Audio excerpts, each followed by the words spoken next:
Well, as president of Sage Colleges, I'm really in charge of a small university. Russell Sage College for Women in Troy and Sage College of Albany, and 3 graduate schools in education and management and health sciences. And while it's my job to ensure the success of this small university, it's really my job to create an environment where everybody can do their best work and we can move forward. I have a AB, they call it, from Barnard College in New York City. I majored in anthropology and Latin American studies.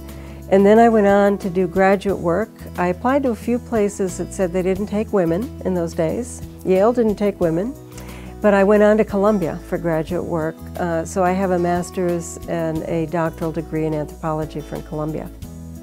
When I asked Donna Shalala for advice when I first became a college president, she said, "Whenever you feel down, go to the students." She was absolutely right. I love being with the students. Whatever is happening in my life, being around the students lifts me up. I think Susan's strongest quality is her open-mindedness and her focus. She's willing, well, not even willing, I think she naturally will come to any situation and want to learn all sides of it, or as reasonably as possible.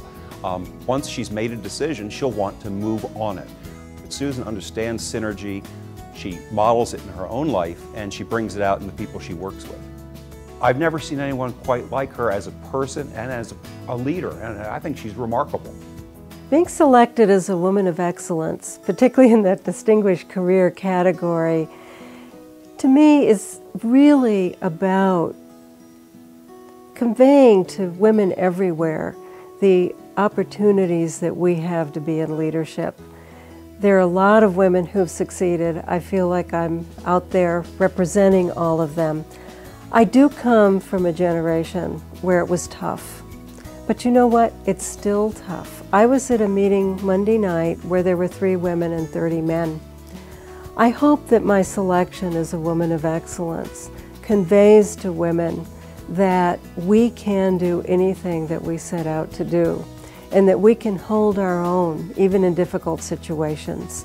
I was often the first woman or the only woman in organizations and in meetings. It wasn't easy to be an anthropologist and a woman in a medical setting. And I would like to see my selection as a woman of excellence for a distinguished career as encouraging other women to do whatever it is they want to do. The most important advice that I could give somebody else is to be true to yourself. And I really mean that in 2 ways. One is follow your passion. People said I was crazy to go into anthropology. There weren't any jobs. I discovered medical anthropology.